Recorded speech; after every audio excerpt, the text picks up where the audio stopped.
Now let's get into your reading and see what's going on here. I'm going to start with the past because I think it's very pertinent to what's happening in the present and your opportunities in the future. So for the past, you received the Page of Cups and the Seven of Swords. Let's talk about the Seven of Swords first. Someone is stealing from you or doing something underhandedly behind your back. Some type of secrets maybe are going on in the backdrop. It's like somebody wants to win a game without playing fair and square. They would rather do underhanded things to win instead of lose and have dignity from loss. But you're diplomatic enough and wise enough to outsmart the sly fox, but you haven't been acting like that in the past because you received the Page of Cups. And he's very immature in his actions and his emotions. And normally he's a little too busy being depressed from unrequited love or falling head over heels in love. Love is his aim and fantasies are his game. And the spiritual world is his plane. He's an idealist, a sentimentalist, and an unrealistic dreamer. And he's usually wearing rose-colored glasses and not seeing things for what they really are. And maybe somebody is stealing from you, but when I see the Seven of Swords, it's normally somebody stealing your emotions. They're the emotional vampire that's sucking you dry. And then again, the Page of Cups can bring news and messages. But sometimes he's more of a gossiper and has an overactive imagination about how he assimilates things. Now down in the base of your spine for sourcing and urgings, you receive the Star and Temperance.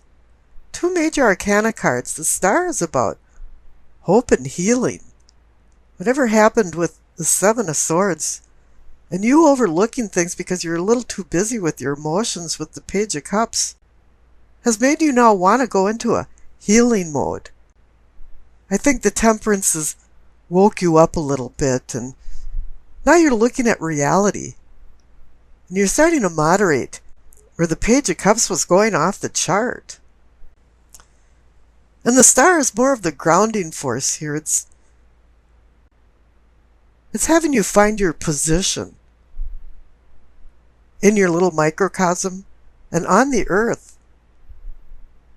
And the Star also has you find your position relative to the celestial stars that are constant and fixed. This is a time for you to review where you've been, what you're doing right now, and where you want to go, and what's your purpose in life, and what will make you happy. And this is reinforced by the pelvic and sacrum for awakening and arousing. Receive the Two of Pentacles. Any two is a decision card. Balance, partnership. It's time to make some decisions, and you're juggling these decisions around, and it's time not to drop the ball while you're juggling. But the clarification card is the Eight of Wands. The card of sudden change, or maybe it's just sudden decision. But the Eight of Wands can also be a message or some type of news. And that can be connected to the Page of Cups too.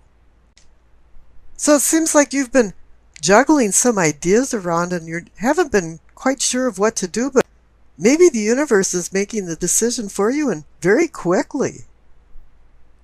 Now up above in your solar plexus, you receive the Ten of Pentacles, the card of contentment and satisfaction. It's usually considered the retirement card where you have the luxury of comforts, but not all of us are in retirement age, and it just says you are content and satisfied. You might not have all the luxuries, but you have enough that make you comfortable. And the clarification card is the Six of Wands. It's saying that you were a victor in some type of contest or competition, and you're doing your honor lap where you're being recognized for your accomplishments. But gravity always pushes you back down to earth, and it's time for you to humble yourself and go back to your regularly scheduled program. It's time to take on more responsibilities, because the center card for the heart of the matter is the King of Swords.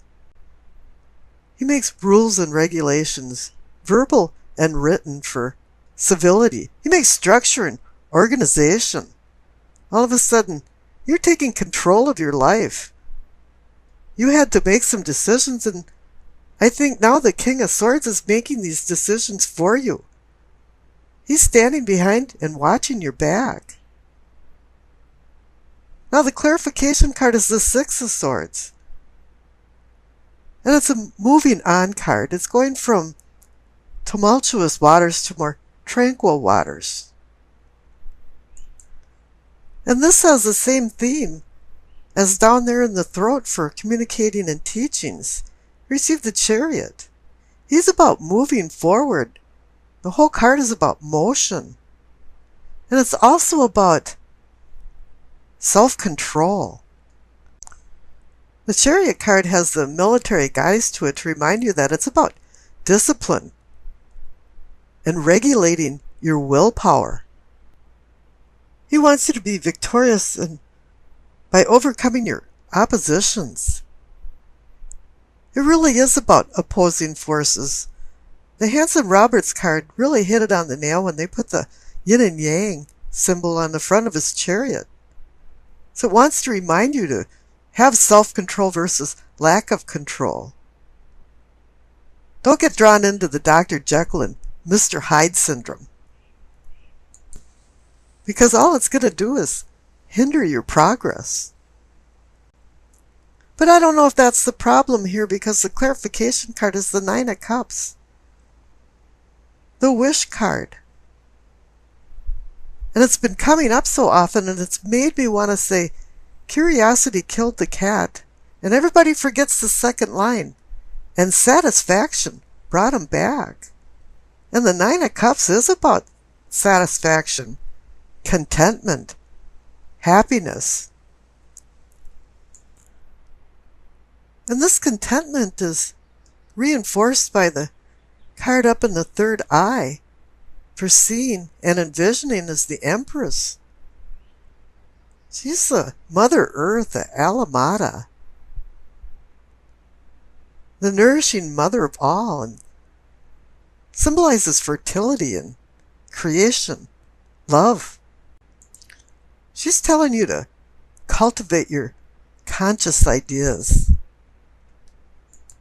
and enjoy what the material world has to offer. But before you do that, you have to go with the clarification card of the Hermit. He's indicating that you have a desire for change in your unconscious inner self before you start enjoying the conscious foreself. It's time for you to go on a soul journey of self-discovery. You're seeking guidance from his staff and wisdom from the light in his lamp for enlightenment. The funny thing is, at the end of your hermit journey, you realize that you knew the answers all along to the questions that you were asking. Now up above in the crown, you receive the Queen of Pentacles. She's about practical matters. She's a pragmatist. She's got a grip on reality. And this is good because the clarification card is justice. And when justice shows up in a spread, it normally means something's been out of balance. Now with the Queen's practical stature, she's the one that can put things back into balance and into equilibrium. And perhaps whoever's been stealing from you down there with the Seven of Swords is going to receive the sort of accountability from justice. Now, justice can also be about legal matters, contracts, negotiations, agreements that typically are going your way. But whatever it is, your past actions are connected to your present state of affairs. Now, we've discussed the past, so let's skip over to the future. And the main card is the Three of Wands. Yeah, Wands is fire energy for Aries. And now you've got your shit together. Things are working out well for you. Three of Wands is a card about movement. You've made some plans and now you're making these plans a reality. And the clarification card was the Hierophant. You might think that's a funny place for having somebody that represents traditional religious teachings or beliefs. But maybe now you understand the beliefs that you have.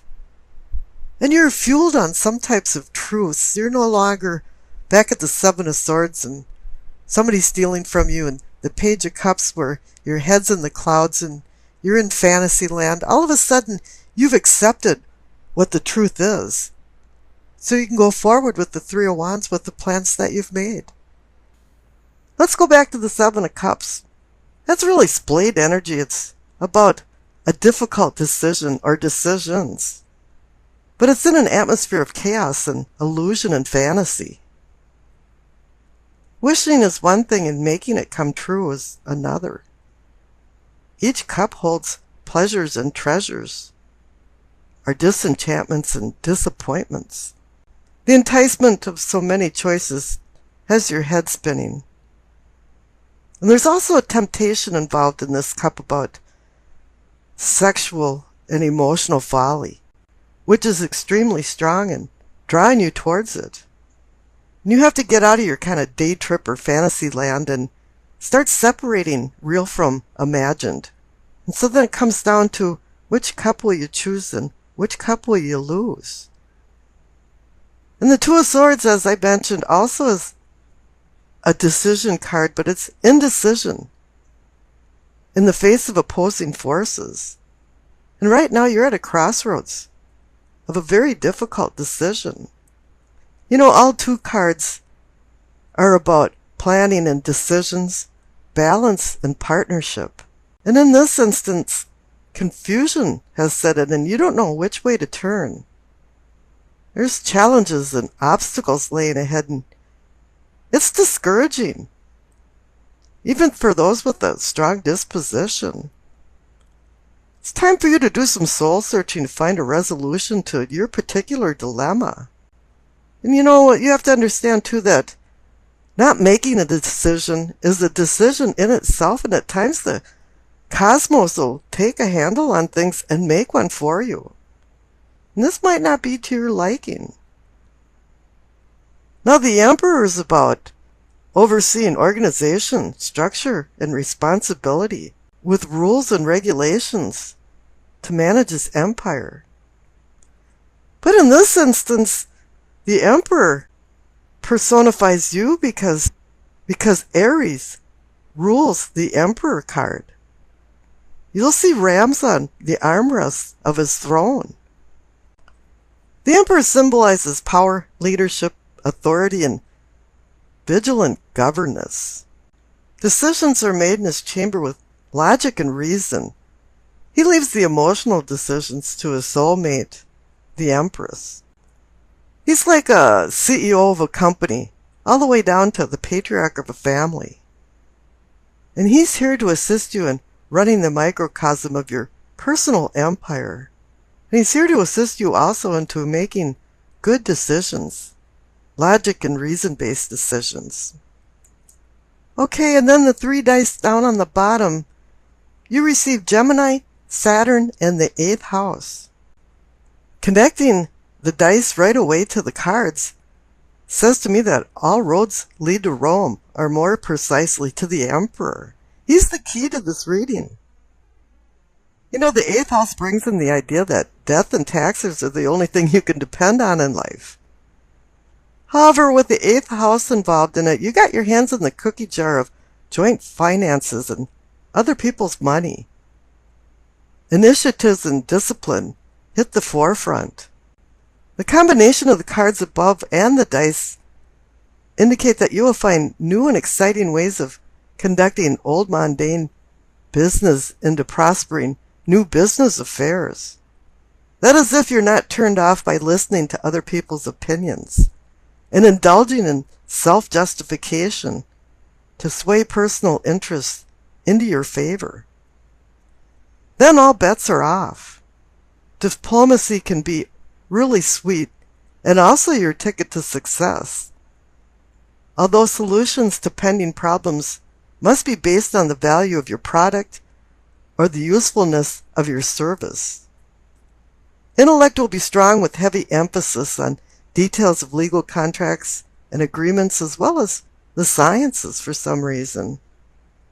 Candid words conveyed to you are spoken by you, set the stage for establishing priorities.